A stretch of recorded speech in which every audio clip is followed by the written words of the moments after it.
이것들을 해결하기 위해서 그 정부 차원에서 많은 노력들을 합니다. 그래서 방과학교 활성화를 위한 사업들을 진행하고 있고 이 분야의 방과학교 교사로 많은 경력단절 여성들이 충분히 재취업할 수 있는 기회들이 열려 있다라고 말씀을 드릴 수 있을 것 같습니다.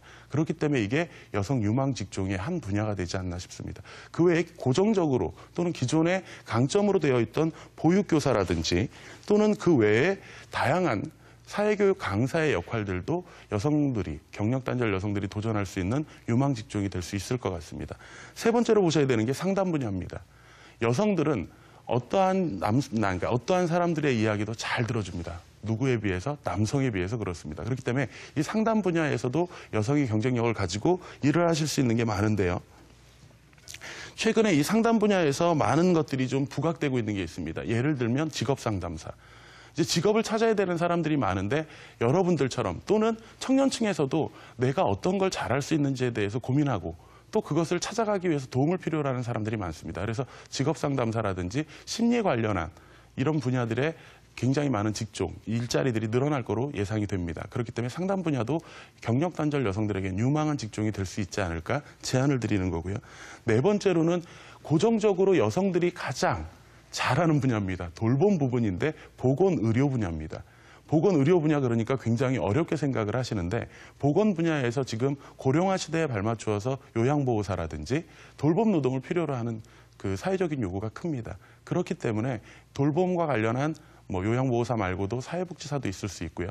그 외에 또 아이들을 돌보는 유아 선생님들 같은 경우에도 여러분들 경력단절 여성들이 재취업하시기에 좋은 유망 직종이 되지 않을까 생각을 합니다. 그리고 마지막으로 이제 다섯 번째가 친환경 분야입니다. 정부 차원에서 친환경에 대한 친환경 사업에 대한 전폭적인 지원을 하겠다라고 얘기를 하고 있고 친환경이라고 하면 굉장히 신소재 이런 부분들만 생각을 하시는데 경력단절 여성들이 참여할 수 있는 친환경 관련 직종들도 굉장히 많습니다.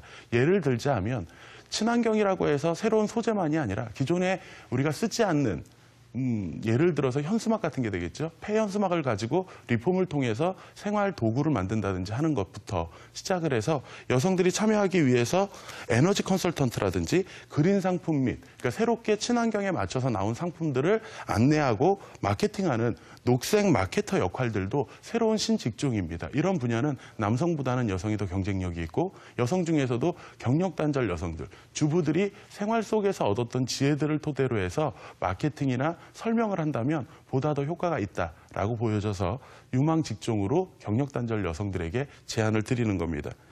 다음으로 이제 봐야 될 부분이 취업 정보를 얻으실 수 있는 곳입니다. 이런 직종들도 다 알았어요. 그러면 이런 직종들에서 사람들을 어떻게 뽑는지 어디에 가야 알 수 있는지에 대해 설명을 드리려고 합니다.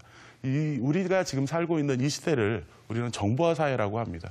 지식정보 사회죠. 이 지식정보 사회에 엄청나게 많은 양의 정보들이 쏟아집니다.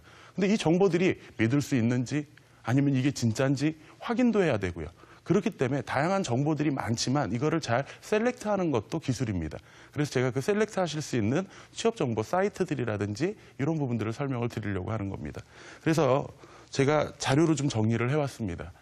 여러분들이 취업 정보를 얻으실 수 있는 곳들이 크게 5가지 정도로 나뉘어질 수가 있습니다. 하나는 제가 근무하고 있는 여성 인력개발기관입니다. 이 여성 인력개발기관들은 대부분 여성 새로 일하기 센터라는 것을 여성가족부와 노동부의 지원을 통해서 운영하고 있습니다. 이 여성 인력개발센터의 여성 새로 일하기 센터에는 취업 설계사가 5명, 그리고 직업상담사 2분이 계셔서 지난 강의를 들으신 분은 아실 것 같은데 직업 선호도 검사라든지 이런 검사를 해주는 상담사 2분, 그리고 직접적으로 구직자와 구인자 이분들을 구인처를 연결하는 일을 하시는 취업 설계사가 5분. 그렇기 때문에 여러분들께서 다양한 정보들을 찾으시기보다 좀 더 편하게 구직 정보나 이제 취업을 하실 수 있는 기회를 열어드리는 곳이라고 보시면 될 것 같습니다. 그래서 여성 인력개발기관의 여성 새로 일하기 지원센터 많이 방문을 하시면 도움이 될 것 같고요. 전국에 약 90개 정도의 여성 새로 일하기 센터가 있습니다. 그 점을 좀 참조해 주셨으면 좋겠습니다. 다음으로 보셔야 될 부분들이 그 고용센터나 공공알선 하고 있는 직업기관들입니다. 쉽게 표현드리면 고용센터를 생각하시면 됩니다. 그 고용센터에 가시면 다양한 직업에 대한 안내도 있고요.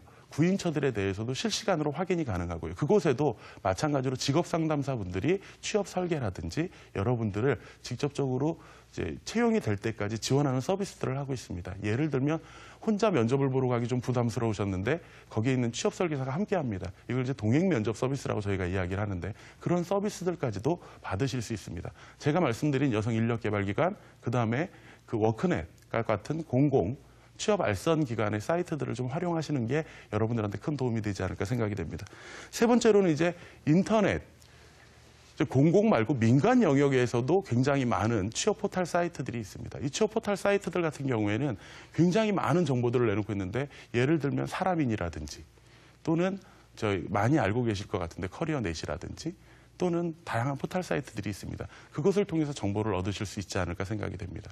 그 정보들과 관련해서는 조금 다시 제가 설명을 드려야 될 것 같은데 그 정보에 대한 신뢰성 이런 부분들도 한번 고민은 해보셔야 될 것 같고요. 네 번째로 보시는 게 인적 네트워크인데 저는 1, 2, 3보다 더 중요한 게 바로 이거라고 생각합니다. 조사 데이터를 좀 들여다봤더니 취업한 사람들 중에 약 45%, 50%에 육박하는 사람들이 어디서 정보를 얻었는가 했을 때 바로 본인들이 아는 친구 또는 지인, 그러니까 본인의 인적 네트워크 안에서 정보를 얻는다고 합니다. 특히 여성은 더 그렇습니다. 이 여성들의 경우에는 다양하게 나와 있는 정보들보다 옆에서 하는 말이 더 중요하죠. 아, 누구네 엄마가 뭐 어때? 누구네 엄마가 이거 산데 너무 좋대 했을 때. 그리고 솔직히 마케팅에 있어서도 마우스 투 마우스 구전 마케팅은 굉장히 큰 효과를 봅니다.